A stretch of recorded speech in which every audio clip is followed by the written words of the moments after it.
വിദ്യക്ക് പലതും അറിയാം. ശ്യാമയുടെ അബോഷന്റെ കാര്യം പറഞ്ഞപ്പോഴേ വിദ്യയുടെ മുഖം വിളർന്നത് ഞാൻ കണ്ടു. അത്ര വലിയൊരു കള്ളിയൊന്നും അല്ല വിദ്യ. ആ മനസ്സിലൊന്നും ഇരിക്കേയില്ല. സത്യം പറഞ്ഞ ഒരു കുറ്റവാളിയുടെ ശരീരഭാഷയോടെ വിദ്യ ഇപ്പൊ എന്റെ മുന്നിൽ നിൽക്കുന്നത്. ഇയാളുടെ പേര് വിദ്യയാണെന്നും വീട് കായംകുളത്താണെന്നും അച്ഛനും അമ്മയും വിദ്യയുടെ കല്യാണം നടത്താനായിട്ട് നട്ടം തിരിയാണെന്നും ഞാൻ അന്വേഷിച്ചു വെച്ചിട്ടുണ്ടെങ്കിൽ ഞാൻ ഇതിനു വേണ്ടി തുനിഞ്ഞിറങ്ങിയതാണെന്ന് ഊഹിച്ചൂടെ വിദ്യക്ക്? സുസ്മിത ഡോക്ടറോട് ചോദിക്കും, പറയും. ദൈവത്തിന് നമ്മൾ നേരിട്ട് നിവേദനം കൊടുക്കാറില്ലല്ലോ. പൂജാരി വഴിയല്ലേ കാര്യങ്ങൾ നടത്തുന്നത്.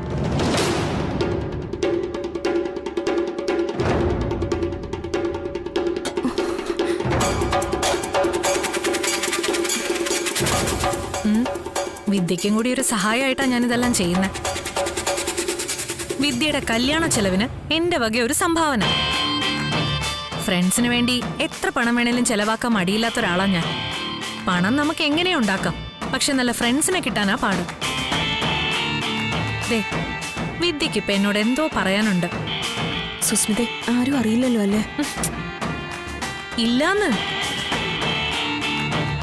ഇത് നമ്മള് രണ്ടാൾക്കും ഇടയിൽ മാത്രമുള്ള ഒരു ഇടപാടാ. വിദ്യ ആ വിവരം എന്നോട് പറഞ്ഞെന്ന് ഞാൻ ആരോടും പറയില്ല.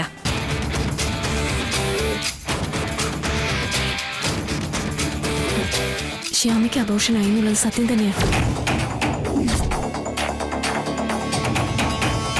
ആ പിന്നെ ധന്യ ഡോക്ടർ പറഞ്ഞത് ശ്യാമയ്ക്ക് അബോഷൻ ആയില്ലെന്നാണല്ലോ അവര് പറഞ്ഞ്. അത് ഡോക്ടർ കള്ളം പറഞ്ഞതാ. ആ എനിക്ക് അപ്പോഴേ തോന്നിയിരുന്നു ധന്യ ഡോക്ടർ ഒരു ഫ്രോഡാണെന്ന്. അതുകൊണ്ട് തന്നെ ഞാൻ അവരെ സമീപിക്കാതിരുന്നത്. ഡോക്ടർ ഫ്രോഡൊന്നും അല്ല സുസ്മിത, അല്പം മനസാക്ഷിയുള്ള കൂട്ടത്തിലെന്നാ എനിക്ക് തോന്നിയിട്ടുള്ളത്. എന്റെ പല പേഴ്സണൽ പ്രശ്നങ്ങളിലും അവരെന്നെ സഹായിച്ചിട്ടുണ്ട്. ഒരുപക്ഷെ സത്യാമ്മയ്ക്ക് ഒരു ഷോക്കുണ്ടായി ഒന്നും സംഭവിക്കണ്ടെന്ന് കരുതിയിട്ടാവും ധന്യ ഡോക്ടർ കള്ളം പറഞ്ഞത്. എന്തോ ആയിക്കോട്ടെ. തൽക്കാലത്തേക്ക് ഒരു കള്ളം പറഞ്ഞതുകൊണ്ട് അവർക്കെന്താ പ്രയോജനം? ഗർഭിണിയാണെന്ന് പറഞ്ഞ 9 മാസം 9 ദിവസവും കഴിയുമ്പോ ഒരു കുഞ്ഞിനെ പ്രസവിക്കണ്ടേ? ആകാശത്തുനിന്നൊരു കുഞ്ഞ് പൊട്ടി വീഴൊന്നുമില്ലല്ലോ. അതെങ്ങനെ കൈകാര്യം ചെയ്യും? ധന്യ ഡോക്ടർ കള്ളം പറഞ്ഞതാണെന്ന് എല്ലാവർക്കും മനസ്സിലാവില്ലേ? ഭാമാൻറ്റി അവരുടെ ജോലി വരെ തെറിപ്പിക്കും. എന്താ അവരുടെ മുന്നോട്ടുള്ള പ്ലാൻ? അതേപ്പറ്റി എനിക്കൊന്നും അറിയത്തില്ല. ഞാനീ പറഞ്ഞത് സത്യം. അവരൊക്കെ കൂടി എന്തെങ്കിലും പ്ലാൻ ചെയ്തിട്ടുണ്ടാവും. പക്ഷെ ആ സമയത്ത് ഞാൻ ലേബർ റൂമിലായിരുന്നു. ശരി. ശ്യാമയുടെ ശരിക്കുള്ള മെഡിക്കൽ റിപ്പോർട്ട്, അതായത് അബോഷൻ ആയി എന്നുള്ള കാര്യം ഹോസ്പിറ്റൽ റെക്കോർഡ്സിൽ കാണില്ലേ? ഉണ്ടല്ലോ. ആ റിപ്പോർട്ട് കൂടി എനിക്കൊന്ന് സംഘടിപ്പിച്ചു തരണം. അല്ല, അതിപ്പോ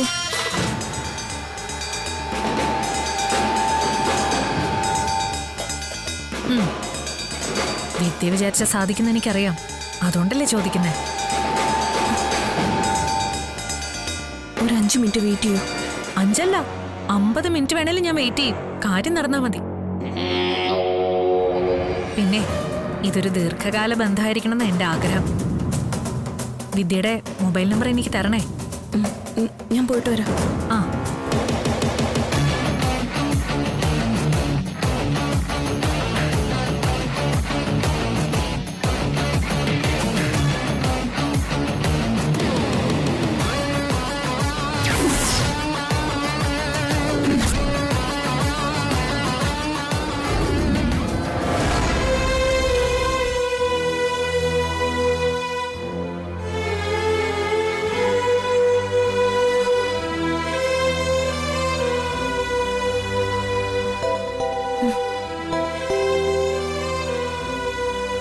ഹലോ സത്യാമ്മേ. ബ്രേക്ക്ഫാസ്റ്റ് ഒക്കെ കഴിച്ചല്ലോ മോളെ? കഴിച്ചു സത്യാമ്മേ. രാവിലത്തെ ടാബ്ലറ്റ്സ്? ആ അതും കഴിച്ചു. അയൺ ഗുളിക, ഫോളിക് ആസിഡ്? ആ അതാ കഴിച്ചേ. ആ അതെ, അയൺ ഗുളിക കഴിക്കുമ്പോ ചിലപ്പോ ഛർദ്ദിക്കാൻ വന്നിരിക്കും എന്ന് കരുതി മുടക്കി കളയരുത്. കുഞ്ഞിന്റെ എല്ലിന്റെയും പല്ലിന്റെയും ഒക്കെ വളർച്ചയ്ക്കാ അത്. ഒരു കാര്യം, ഉച്ചഭക്ഷണവും നന്നായി കഴിച്ചോണം. രണ്ടാൾക്കുള്ള ഭക്ഷണം വേണമെന്നുള്ള കാര്യം ഓർത്തോണം കേട്ടോ. ശരി മോളെ, ഞാൻ വൈകുന്നേരം വിളിക്കാം.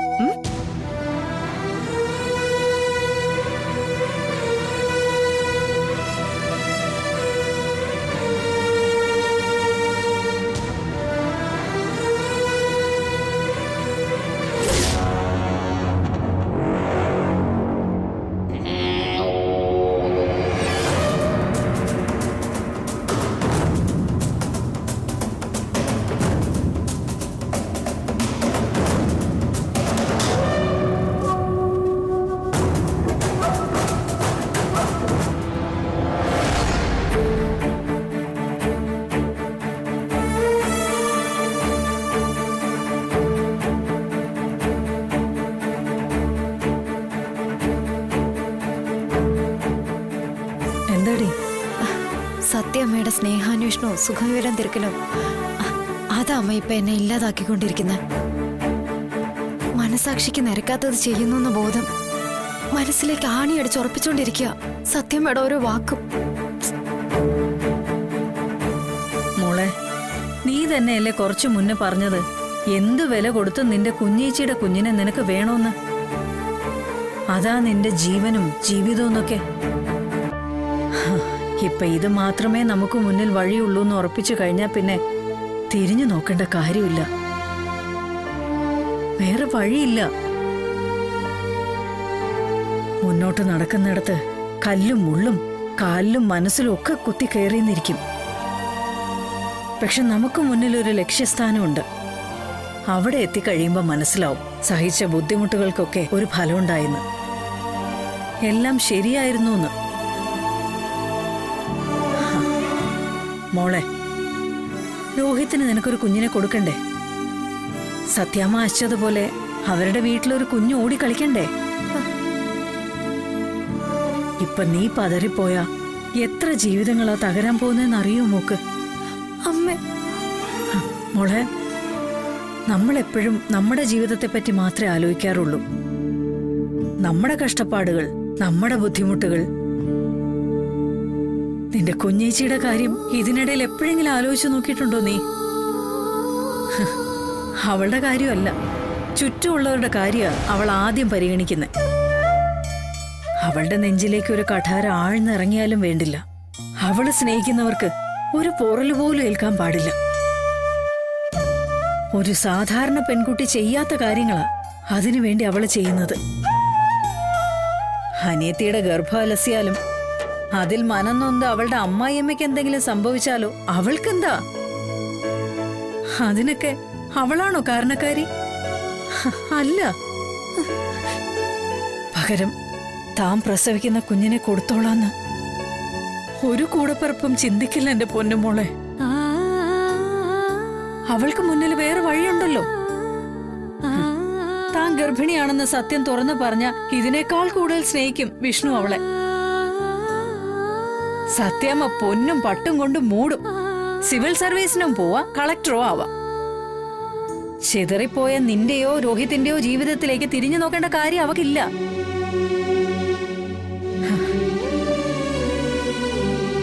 എന്നിട്ട് അവൾ അങ്ങനെയാണോ ചെയ്തത്? അല്ല. നീ രോഹിത്തിന്റെ മുന്നിൽ നിൽക്കുന്നതിനേക്കാൾ വലിയ സങ്കടം അനുഭവിക്കുന്നുണ്ട് ശാലിനി വിഷ്ണുവിന്റെ മുന്നിൽ നിൽക്കുമ്പോ. താൻ ഗർഭിണിയാണെന്നുള്ള സത്യം ഒരു പെണ്ണ് ആദ്യം പറയേണ്ടത് ആ കുഞ്ഞിന്റെ അച്ഛനോടല്ലേ? അത് പറയാതെ ആ സത്യം ഇനി ഒരിക്കലും പറയാൻ സാധിക്കില്ലെന്ന് മനസ്സിലാക്കിക്കൊണ്ട് ഒരു ഭാര്യ തന്റെ ഭർത്താവിന്റെ മുന്നിൽ നിൽക്കുമ്പോഴത്തെ വേദന നിനക്ക് ഊഹിക്കാനാവോ പൊന്നുമോളെ? ഗോപാലേട്ടൻ എന്നെ ഇറക്കി വിടുമ്പോ നിങ്ങൾ 3 മക്കളുണ്ടായിരുന്നു എന്റെ ചിറകിൻ കീഴില്. നീയാ ഏറ്റവും കുഞ്ഞ്. നിന്നെ ആണെങ്കിൽ ഒക്കത്ത് വെക്കാം. ശാരിതേ എന്റെ കൈ പിടിച്ചിട്ടുണ്ടായിരുന്നു. ശാലിനിയോ എന്റെ കൈ പിടിച്ച് ശാരികയുടെയും കൂടെ കൈ പിടിച്ചോണ്ട് ഏറ്റവും മുന്നിലാ നടന്നത്. അതേ സ്വഭാവം തന്നെയാ അവക്കിപ്പോഴും. മുന്നിലൊരു തരി വെട്ടമില്ല. എങ്ങോട്ട് പോണോന്നും അറിയില്ല. നിങ്ങൾ 3 കുഞ്ഞുങ്ങൾക്കും കൊടുക്കാൻ ഭക്ഷണമില്ല. അതിനുള്ള വക എങ്ങനെ ഉണ്ടാക്കും?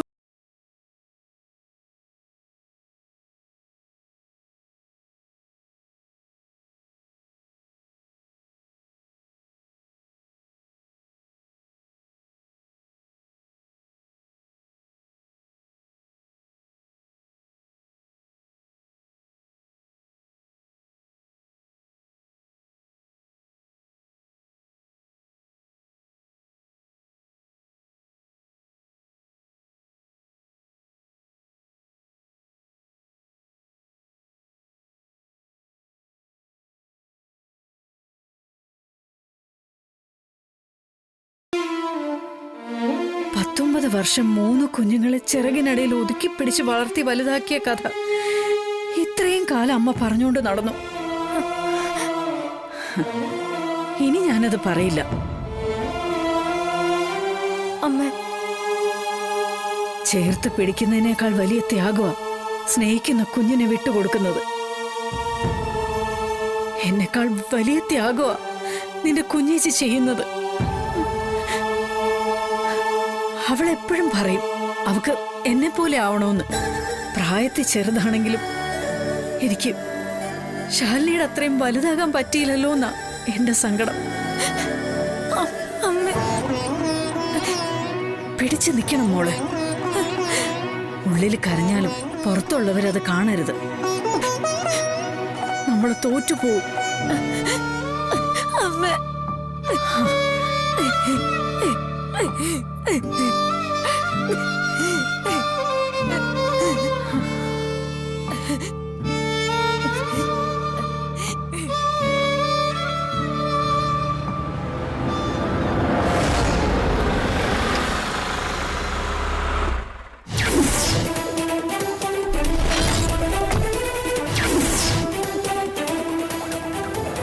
എന്താ ഭാമേ, ഇളയ മരുമകളോട് സ്നേഹം കൂടിയോ? ഈ വീട്ടിലേക്ക് ഒരു കുഞ്ഞിനെ തരാൻ പോവല്ലേ അവള്. ഏതമ്മയ്ക്ക് സ്നേഹം കൂടത്തേ ഉള്ളൂ. എങ്ങനെ ആന്റി ശ്യാമ കുഞ്ഞിനെ തരാൻ പോകുന്നേ?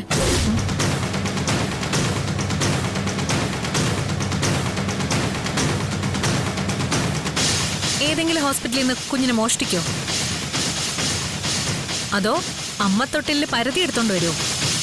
നിനക്കെന്താണ് ഇവിടെ കാര്യം? അങ്കിൾ ഈ വീൽ ചെയറിലിരുന്ന് ഇങ്ങനെ പ്രഷർ കൂട്ടല്ലേ?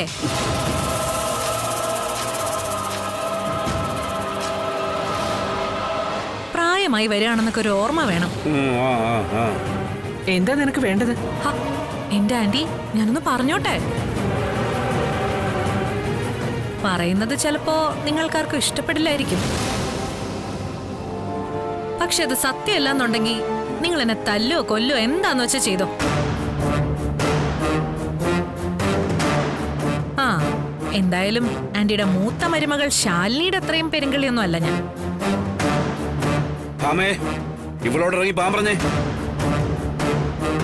അയ്യോ, അങ്കിളിനോട് ഇത്ര അക്ഷമ കാണിക്കല്ലെന്ന് പറയാൻറ്റി. ഇതിനു മുമ്പ് ഞാൻ ഇവിടെ കയറി വന്നപ്പോ നിങ്ങൾക്ക് ഗുണമേ ഉണ്ടായിട്ടുള്ളൂ.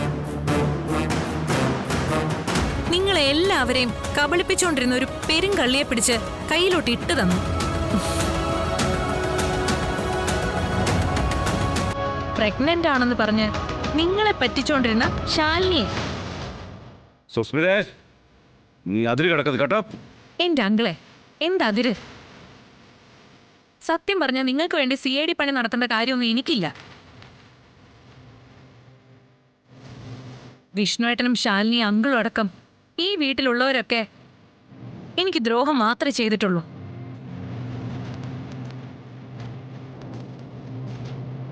തക്കം കിട്ടുമ്പോഴെല്ലാം എന്നെ ഉപദ്രവിച്ചു. ഒരു ഗജ ഫ്രോഡിനെ കൊണ്ട് എന്റെ കഴുത്തിൽ താലിയും കെട്ടിച്ചു. തൃപ്തിയായില്ല എല്ലാവർക്കും.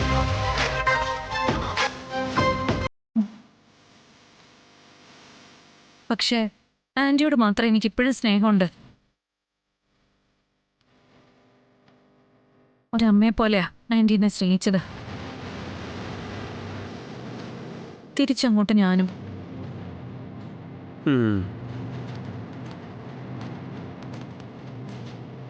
അതുകൊണ്ടാ കുറച്ച് കഷ്ടപ്പെട്ടിട്ടാണെങ്കിലും ആന്റിക്ക് വേണ്ടി ഞാനിത് സംഘടിപ്പിച്ചുകൊണ്ട് വന്നത്. എന്താ ഇത്? ഒരു മെഡിക്കൽ റിപ്പോർട്ട് ആന്റി.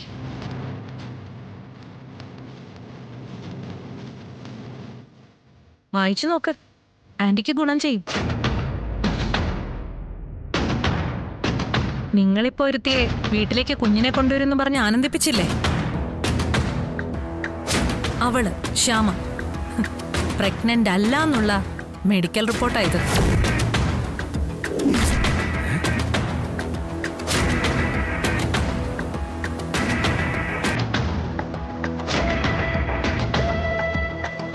പിള്ളേ,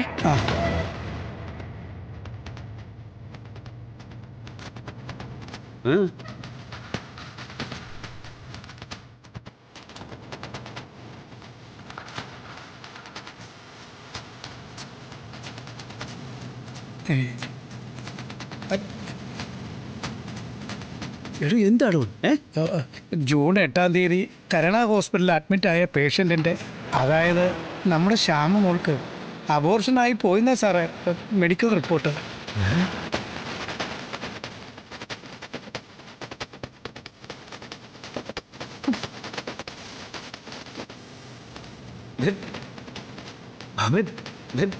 ഇവിടെ കള്ളം പറയുന്നതാവൂ. ശ്യാമ എന്തിനാ അങ്ങനെ പറയുന്നത്? അത് അവളോടല്ലേ അങ്കിളെ ചോദിക്കണ്ടേ? ഞാനെന്തിനാ ശ്യാമയെ കുറിച്ച് ഇവിടെ വന്ന് അങ്ങനെ ഒരു കള്ളം പറയേണ്ടത്?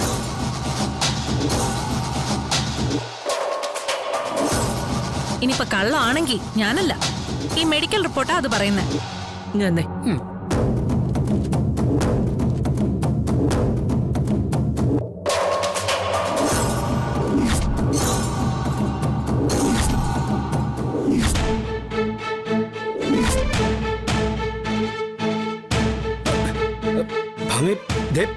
ഇവിടെ എന്ത് വ്യാജ റിപ്പോർട്ട് ഉണ്ടാക്കും? നിനക്കറിയാവുന്നല്ലേ ഇവിടെ? അങ്കിള് പിന്നെ ഇതെന്താ? നേരത്തെ ഞാൻ ശാലിനിയുടെ കാര്യം പറഞ്ഞപ്പോഴും നിങ്ങൾക്കൊക്കെ എന്നെ സംശയമായിരുന്നല്ലോ. എന്നിട്ട് പ്രഗ്നന്റ് അല്ലാന്ന് അവള് തന്നെ സമ്മതിച്ചു തന്നില്ലേ?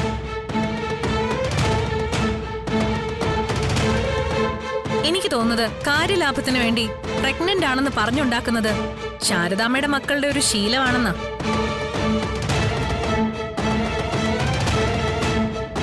ഒരാൾക്ക് സിവിൽ സർവീസ് ഇന്റർവ്യൂവിന് പോവാനാണെങ്കിൽ മറ്റൊരാൾക്ക് സ്വത്ത് തട്ടിയെടുക്കലാവും ലക്ഷ്യം. വേണ്ടാത്ത പറയില്ല കേട്ടോ. നമ്മൾ തമ്മിൽ എന്തിനാ അങ്ങളെ വെറുതെ തർക്കിച്ച് ഊർജം കളയുന്നത്? ഇതിപ്പോ കണ്ടുപിടിക്കാൻ വലിയ ബുദ്ധിമുട്ടൊന്നുമില്ലല്ലോ. ഒരു ഡോക്ടർ ശ്യാമയെ പരിശോധിച്ചാ വിവരം അറിയാവുന്നതല്ലേ ഉള്ളൂ.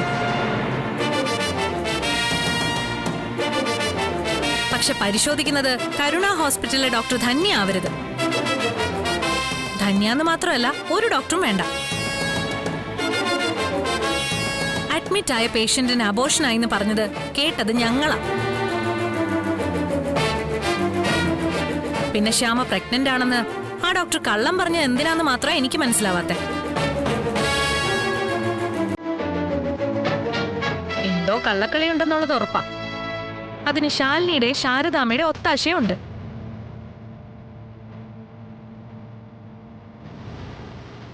ഭാമാന്റെ അങ്ങനെ വണ്ടിയാക്കണ്ടെന്നേ ഞാൻ ഉദ്ദേശിച്ചുള്ളൂ. അവർക്കാർക്കും പരിചയമില്ലാത്ത വേറെ ഡോക്ടർ മതിയല്ലേ?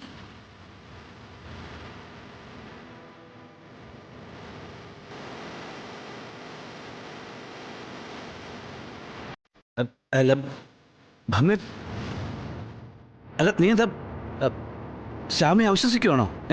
അവളുടെ ചേച്ചിയെ രാഘവേട്ട എന്നെ ഏറ്റവും കൂടുതൽ വഞ്ചിച്ചത്.